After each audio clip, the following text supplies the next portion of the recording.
very bad way. Yeah. No.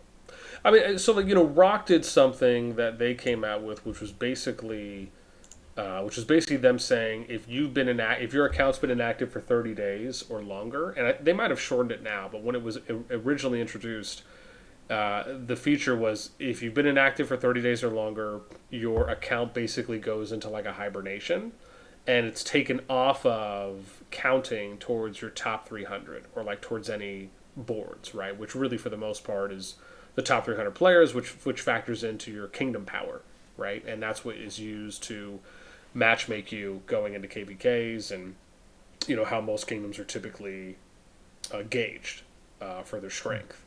And so that was a feature they did. And so like you'll notice if you ever go back and you load up another Rock account, right, it'll give you an option, and it might say something like, uh, you can stay in your home kingdom, or you can restart the account and then go Yeah. into a newer kingdom. So like that's something they did. Infinity Kingdom kind of did something like that. They kind of adopted somewhat of a similar 30-day policy. And I mean, I think that's something that could potentially work. Where if they have been inactive for whether it's 30 days or a certain period of time, then they literally haven't done anything, like haven't logged in at all, and they basically just remove that person from any kind of counting towards the kingdom, right, until they log back into their account or do something. I think that's one way to do it. On the idea of, well, hey, could you just kick people out and remove them from your kingdom? I think it goes more beyond just inactive players, right? Like that's where you also start getting into the realm of addressing rogues, addressing ill-intended players. What about people who are harassing or bullying people in game, right? Like you can really branch that beyond just, hey, this person's just, an inactive level 10 account. But do we really care about an inactive level 10 account? Because that's probably not going to factor towards your migration status anyways in COD, Yeah. right? So you're really talking about, the like the people that are really factoring into that are like the bullies, the people that are harassing, that are being negative, that have ill-intended actions, and then also the accounts that are stronger that would factor and would gauge into a migration activity status, that are maybe flippant, right? They're kind of up and down, right? They're inconsistent in their activity. Those might be people where you're like, oh man, this person's in the top 300 or the top 200, but they're not reliable, right? You can't really count on them, and maybe that's been the case over 1, 2, 3 seasons, something that's kind of been consistently established. You might say, hey, that person might, that individual may be better off somewhere else, instead of them factoring into our migration activity status come recruitment time. So yeah, I mean, I think if you're asking, hey, or if you're saying, hey, that's an idea on being able to kind of like kick people out of the kingdom, I'm not necessarily opposed to that. It just has to be done in a way, like for example, if you're gonna come out with a feature like that, and let's say you're able to kick like one person a month, right? If you're just starting out, right, realistically, and you say, okay, look, we're gonna kick this person out of the kingdom, but what does that mean? So one way you could do that is you could put them into like a limbo state, where you say, hey, if you're going to get kicked out, we'll give you a free migration teleport to like go wherever you want within maybe a limited range, right? Maybe it's like within a season, or it's somewhere else, and they can kind of like emergency migrate out into another kingdom. But you can only do it on a limited basis, because the one thing is, if you do something like that, you don't want it to be taken advantage of, right? Where if you didn't put a limit on it, then you could just like force migrate push. Now obviously only if that kingdom could accept, right? They wouldn't be able to go into a full status kingdom, as an example, right? So the basic laws would still apply for how migration is mandated. But like Yeah. that's an idea of how you could address something like that, right? Or you could do it where maybe you kick them on Gilligan's Island, right? And what I mean by that is like how they do the KVKs, right? Where you have the truce zone.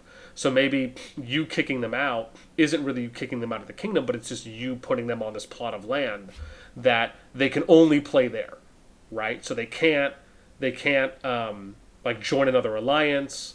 They can't participate in raids. They can't participate in ROW. Like you've basically alienated them to like this island, where their only choice would really be to migrate Migration. out, right? Because they can't Yeah. affect anything. They can't attack anyone. They can't like that. That's maybe a nicer way to do it that encourages them to go.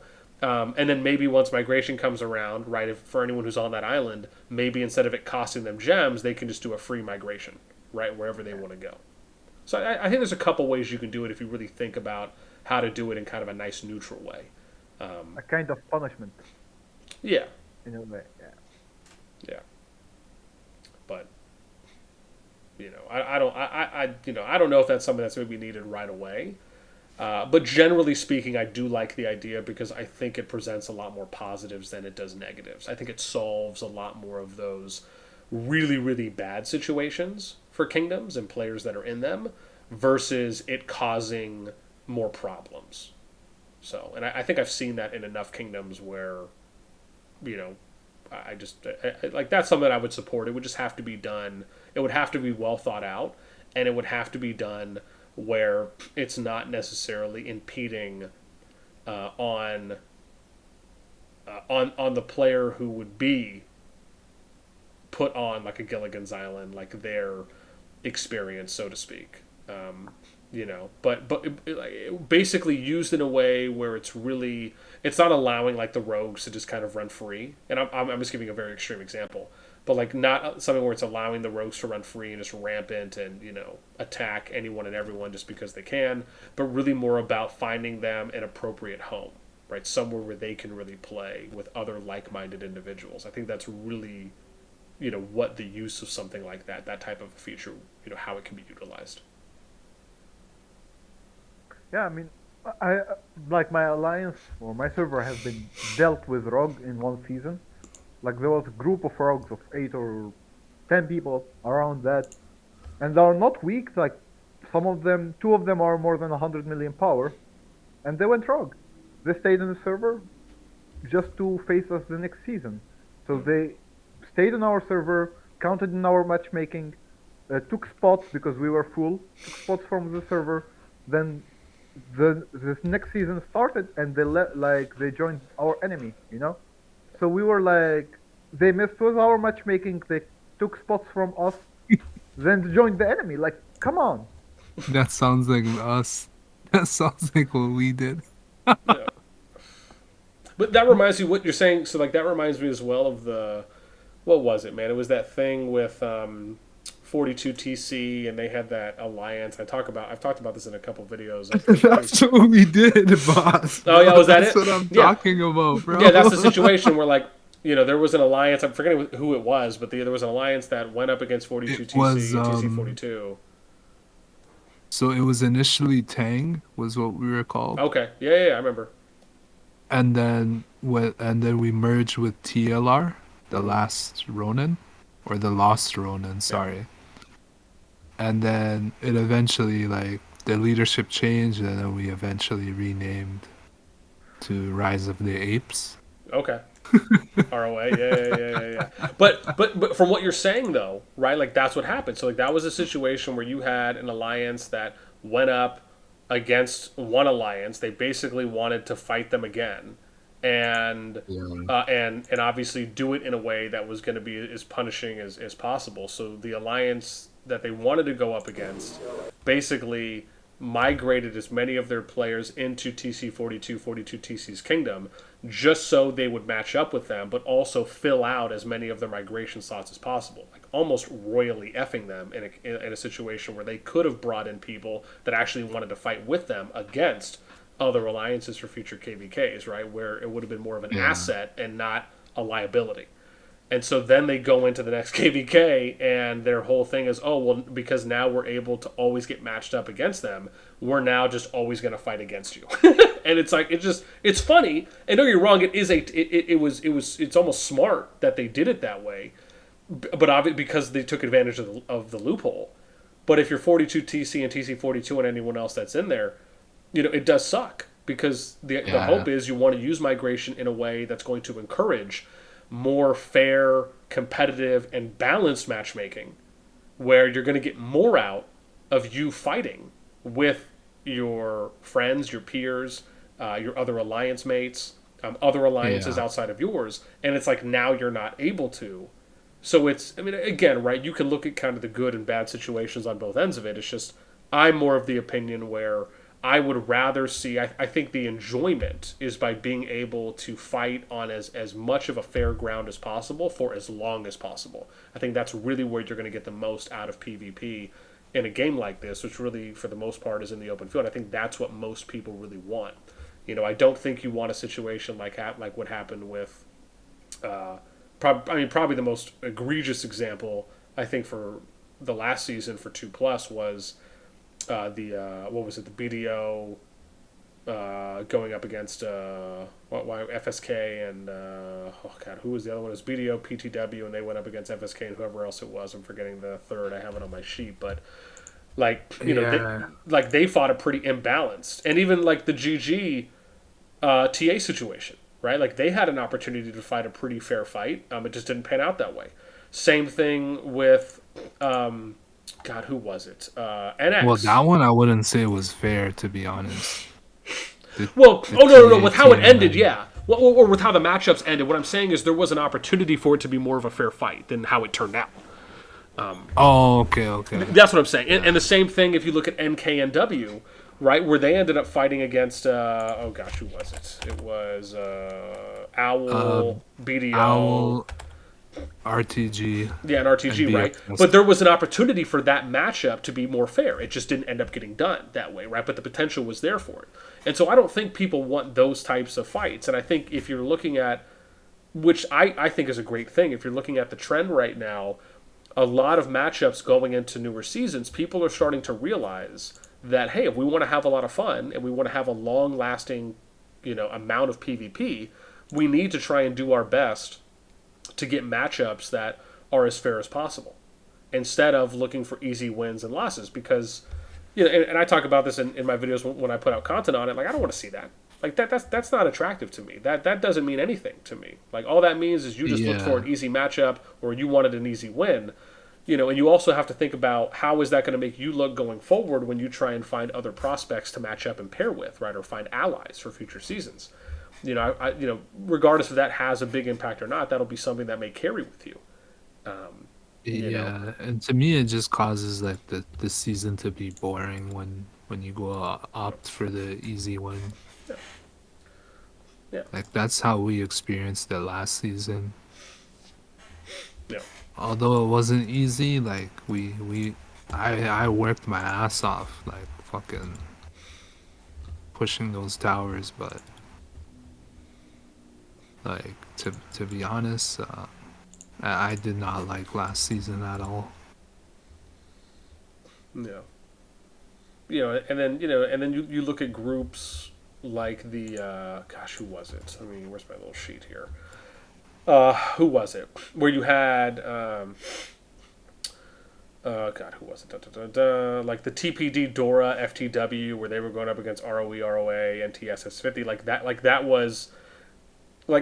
was primed to be a really good matchup, right? When you look at the numbers on paper, like it was 24 and a half bill basically versus 24 and a half bill, but they ended up getting steamrolled in the final zone. They did, and sorry, the TPD side did. Like TPD Door FTW, like they barely made it out of a final zone, and they weren't out for that long. And you look at that matchup, and you're like, oh well, how did that happen? Well, I mean, if you do a deep dive into like their top, into like the T5 versus T5 player, that may have told a bit of a different story. I didn't do a deep dive on that one per se, but like that's something I would probably surmise and say was a factor into that. You look at like the GG and the TA situation; they basically fought almost all season. Like that was, I'm sure that was fun for a lot of them because they enjoyed doing that.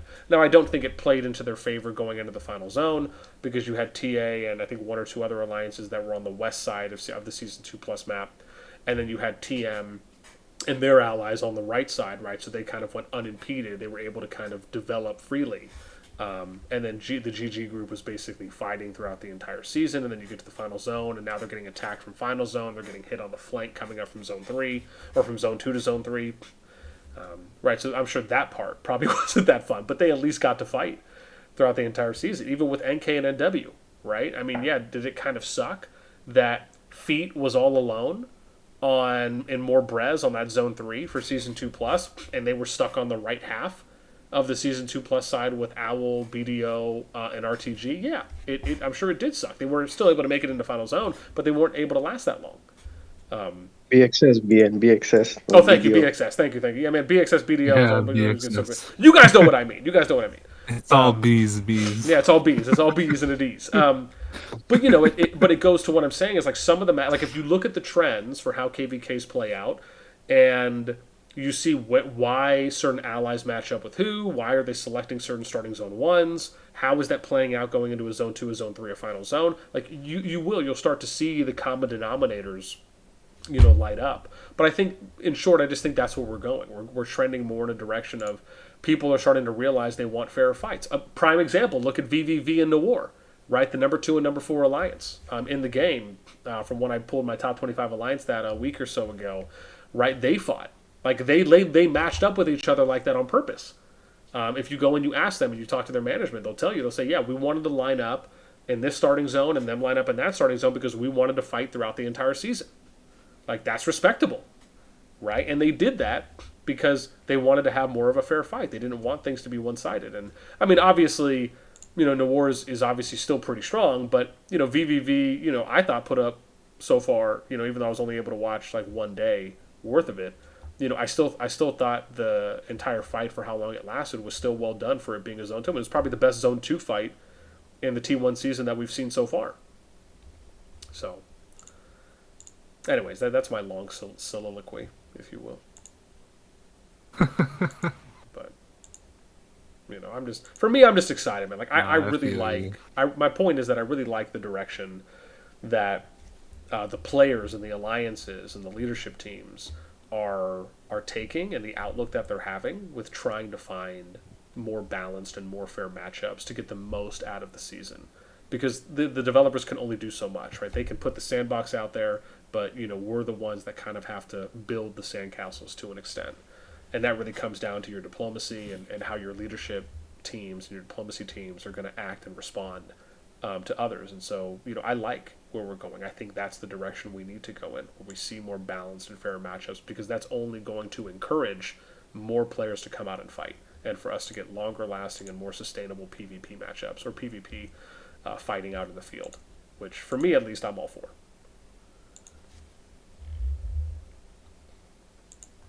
So everyone's like, "Thanks, boss. Nice TED talk." So we'll pick up our souvenirs at the gift shop. I mean, it was really nice. So I'm just joking.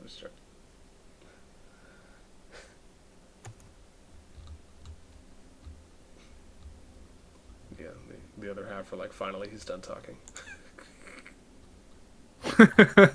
Nah, it's No, always it's great to hear what you have to say, bro. You gotta know yourself. Believe me, yeah. I wanna add something. Yo. Yeah, I wanna add something to what you have said. Yeah. If you have the option to choose who goes with who, like who goes versus who, will you do it? Like, will you gonna do it or? Oh, what do you mean? Who goes with who? I mean, for example, if I am in TFS and someone else in nowhere, and BXS and so on, like, are you gonna choose the matchups for them, or if you have the option? Like TFS. me as in me being able to. No, as a devs. Oh, as the devs. Yeah. Okay. So I see. So you're asking if the devs could choose the matchups. Are you saying would it be good for them to choose the matchups, or just would they? What do you think about it? Okay, I see. Like if they had, I mean, to be fair, they kind of have the power to do that anyways, and I'm sure to a degree they probably look at that already.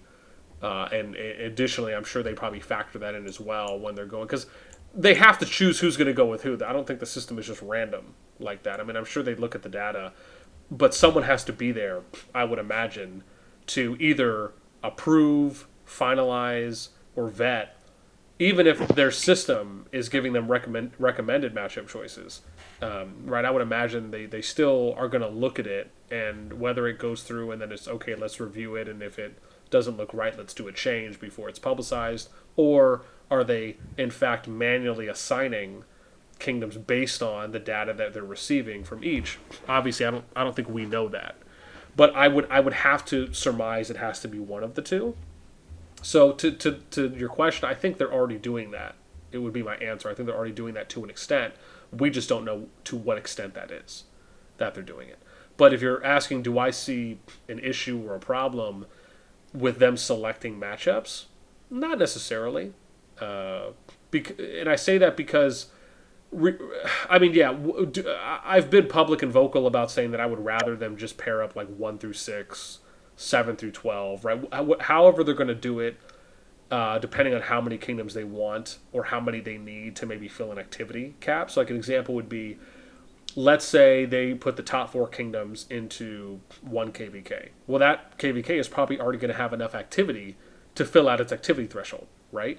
And then maybe you pair 5 through 8, but then maybe once you get to 9, instead of doing 4, maybe you do 5 or 6, right? So you'd go 9 through 10, 11, 12, 13. Like you'd go 9 through 13 or 9 through 14, right? Because maybe once you get to like the 11, 12, 13 kingdoms, right? Maybe the activity is a little bit less, but it's not that much. But maybe you need to add 1 or 2 more kingdoms in, and then from there you would do something like 14 through 18, or 14 through 19, or 14 through 20, right? And as you get down and down in more of the KVK groups, you'll add more kingdoms when appropriate, right, to meet an activity threshold. And something like that, I think, can work as well because they've already set the precedent of being willing to add more than 4, more than 6, right? I mean, the largest KVK groups right now have 18 kingdoms in them. So, they're not afraid to pair, or not unwilling, I should say, to pair many kingdoms into one KVK group. It's just that, like, for me, I'd like to see that, I think, more so than what they're doing now. I understand why they're doing it the way they are, where they're basically saying, hey, we're going to pair a couple high kingdoms, high-powered, mid-powered, and low-powered kingdoms, because it also factors into things like migration, where they can try and move players or move kingdoms around, right, where basically the alliances that are in high-powered kingdoms have an opportunity to move out if they want to go into a low-powered kingdom that maybe is normal status, where they can get the most amount of slots available to them. Same thing with if they want normal players to go to active kingdoms. Maybe they want to go to an active kingdom or a crowded kingdom that's still strong but is not at a full status. So, again, I'm okay with the way it's being done now, just because I think there's a lot of varied benefits that you get, whether depending on what kingdom you're in and what you're looking for. Right? It's like going to a buffet line. Right? By them putting low, mid, and high-powered kingdoms together, you can kind of pick and choose what you want. Versus if they go to a system where we're just going to pair the strongest, even though I have no problem with that. Obviously, you do lose out on some of those things, but you also gain more, hopefully more sustainable PvP throughout a longer period of time, right? Doing it that way. So I think each of them kind of has their pros and cons. So yeah, again, hopefully that answers the question. Yeah, it does. It does. Thank you. And also about the global migration. So they mentioned about and Home Kingdom and I think Fighting Kingdom. So you're gonna choose between Home Kingdom and Fighting Kingdom. So I don't know how they're gonna do it, like that way or. I mean, I think likely it'll probably be similar to how they have it in Rock, where you just either TP there, you're using a TP item, or maybe you go there for free, and then you'll just TP into your zone 1, you're starting. Because if they do that, maybe they could probably still keep the same system for how you go into a starting zone, but they could also change it and have there be home kingdom starting zones, right? Where however that's chosen or however that's figured out, everyone that goes into the KVK will just automatically go into that designated starting zone. Or like I said, they keep it the way it is, and then when you select to go into the KVK, you'll just still pick which starting zone one you go into. But I think that's a very simple feature So to if put I in. so so for me, like for example, MILFs. If MILFs choose Home Kingdom 31 and they wanna fight, like how's the matchmaking gonna be? Is it gonna be based on the Home Kingdom or Fighting Kingdom or the power or etc.? Well, I mean, all the matchups for KVKs are at the moment are factored off of certain metrics for your home kingdom. It's just that we can't see any of our home kingdom leaderboards or any stats or data because we have no way to go back to the home kingdom right now to look at that, which is what you were able to see during season one. But once they add that in, then we'll be able to start looking at a lot more of that information and that data. As far as how they pair and match kingdoms up, I don't know if they've ever given a specific breakdown, but I would have to imagine it's probably similar to. I think it's a factor of the top 300, give or take, and how they gauge migration, how they gauge labeling a kingdom with its migration status, which they factored in and basically said it's what is it? It's like merits, power, I think it's like recent growth, kills. Oh god, there's like 7 or 8 things. Hang on, I have it. Activities as well. Activities. How many active players? Yeah, it is. I'll tell you because I have it pinned on my server. It's influence, current power, power growth, merits, hero star level, heroes awakened, artifact level, legion count, and war pet skills. So there's 8 factors that go into what your kingdom's activity status will be, right? So if it's labeled normal, active, crowded, full.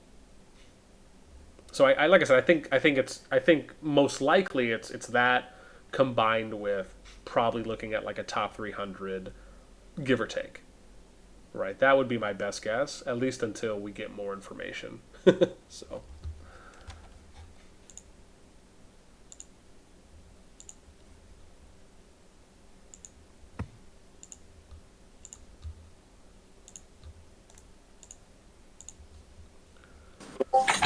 Thank you so much, boss. yeah, man.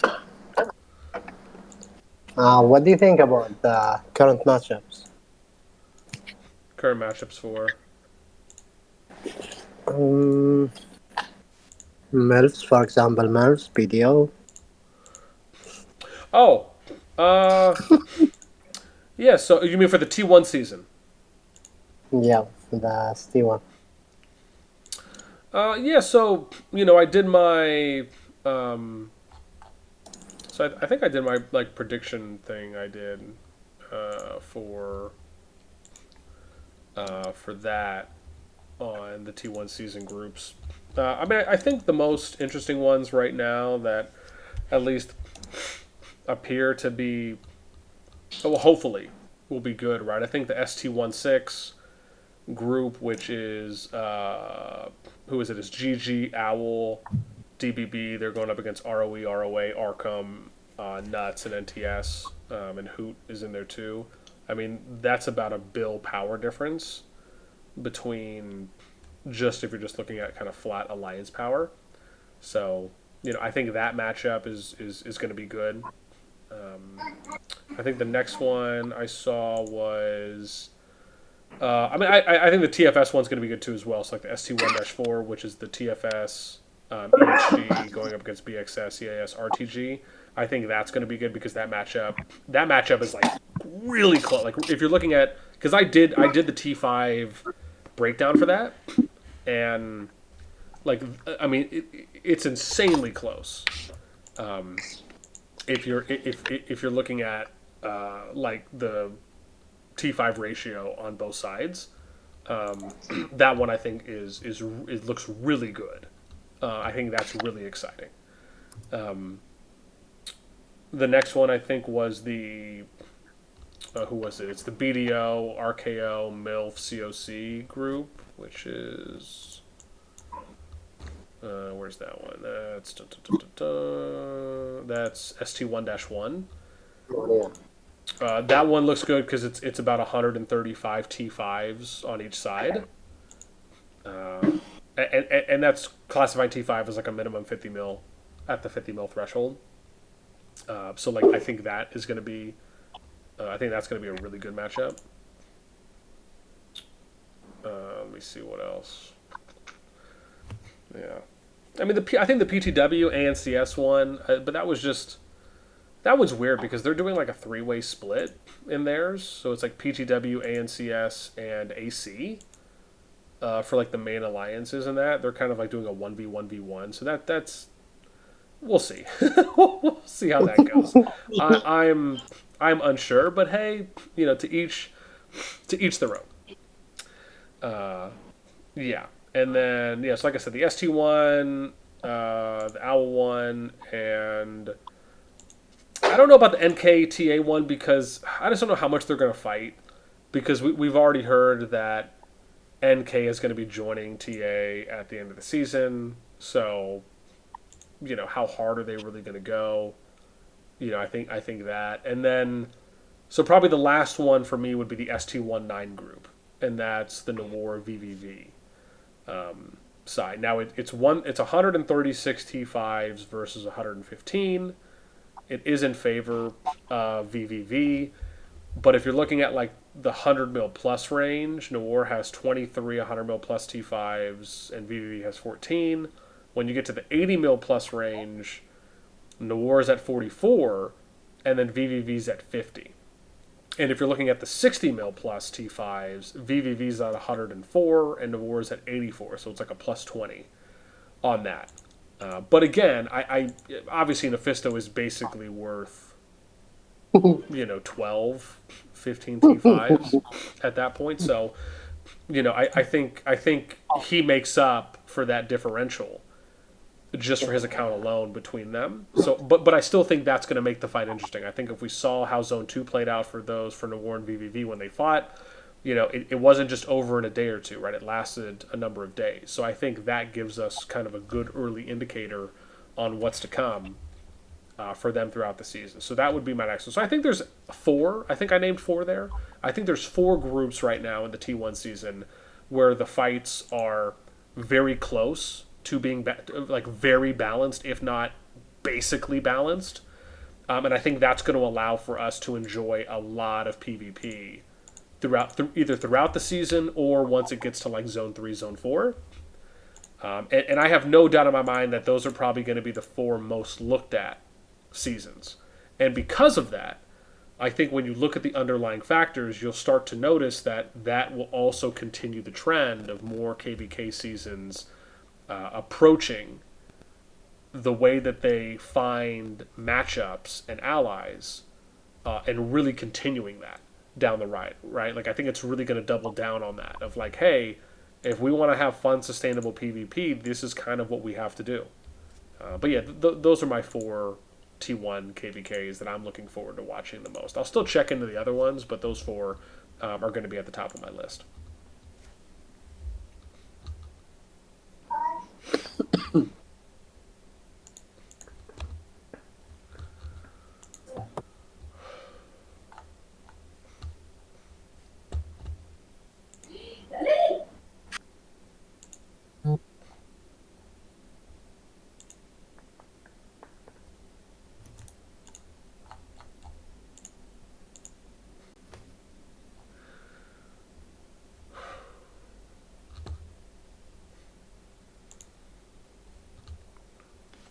Jeez.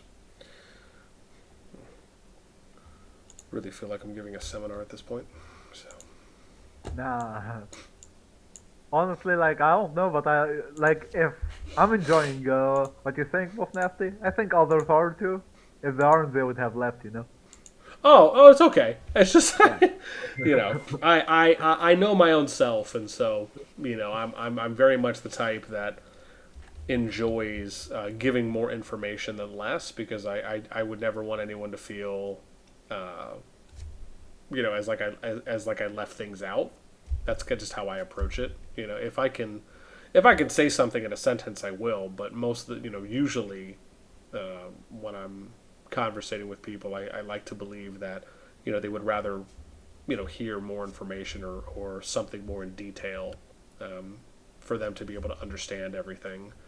At least when I'm talking, especially talking about something that I really love, that I really enjoy touching on. So I am a little bit sad, to be honest, because you did not do any list of dead tropes.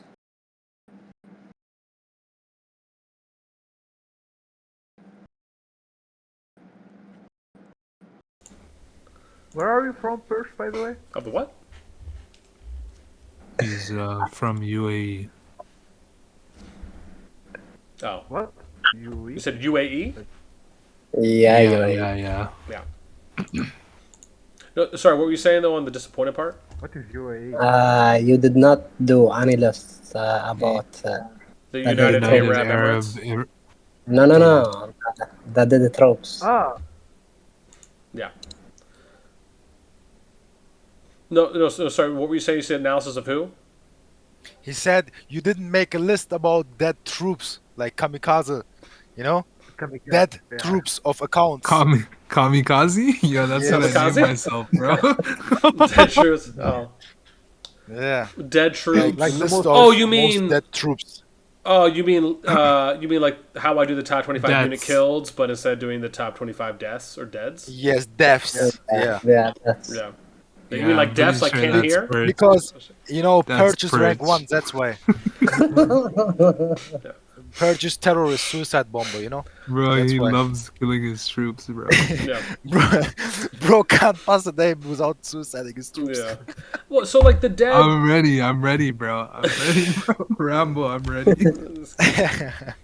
I just don't know if the dead is going to be worth it because you only incur deads right now from city rallies and past rallies. So it's not as though you lose dead in the open field at the moment unless you're like Unless Naff you and put maybe your you sword. decide to select that whatever the sword thing is, the last policy town. I'm forgetting what it's called now. Cursed sword. Yeah, curse swords. Curse words. Yeah, like maybe you're Naff and you're like, okay, F it, I'll just select this for 5% extra damage and incur the open field deaths in PVE and PvP. Then okay, but I just don't think there's a lot of people that are selecting that, and if they are, I'd be somewhat shocked. So I think because of that, there's just not kind of a well-rounded way that you can incur dead right now. So for me, that's just one of the reasons why I just don't know if doing a top 25 dead is going to be as worth it right now as maybe it could be later down the road. maybe they gonna promote the achievements. So if they do what Like, with the achievements? yeah, because they have the achievements. Like, they don't have it right now, but Well, they removed it, so I'm thinking that they're not even gonna add that anymore to the game. Oh, you Oh, mean did they? achievements for incurring dead? Well, just achievements in general, I think he's talking about the one that used to show on your profile, but there was nothing like you could click on to access it. Like it was visually there, but if you clicked it, it would say coming soon, and it would show on your yeah, you're right. They remove it. like a bar would come on your screen saying coming soon, but there's nothing there. They Yeah, removed they it. Okay. yeah they remove it. Wait, on the player profiles? Yeah, on the player profiles, there used to be like helmets here. Achievement icon. And Yeah. and it would And show heroes. achievements, but it's not there Oh. anymore. Oh, you're right. Interesting. Yeah, I like, think they're not coming anymore. They probably. that's what I feel like.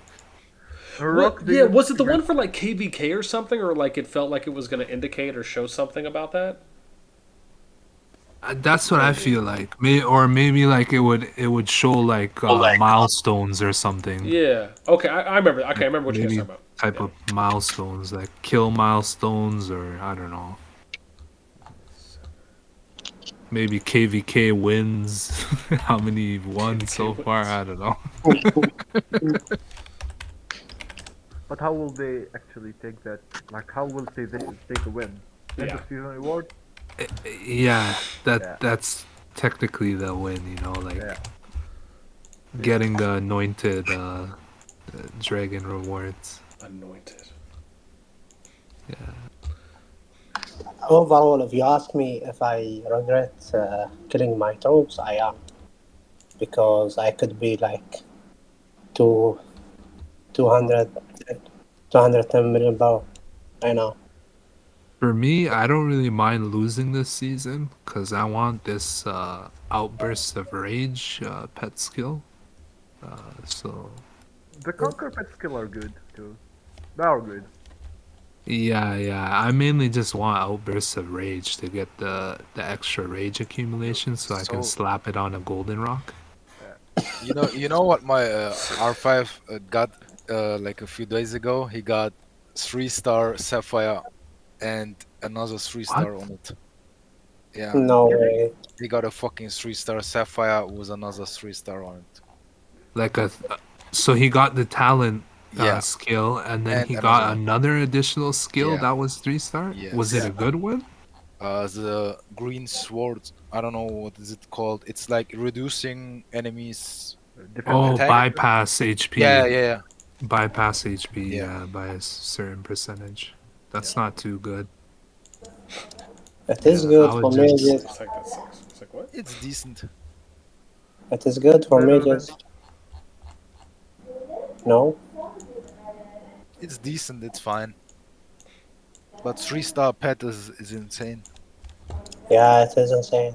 It's fucking ridiculous. The amount of damage it has. Yeah. It's fucking ridiculous. I know no one with 3-star pet, like literally like no, you I know? saw Oh, another one on Guns' stream. So another guy has it. 3-star sapphire. Mm. We have we have someone in Melps, like he's a T4, but he hits like a fucking T5 bro with his bits. His bits do like 6k minimum. Maximum do like 10k. It's nice. It's not nice. Solid. Solid. I mean pets are expensive Yeah. to be honest. So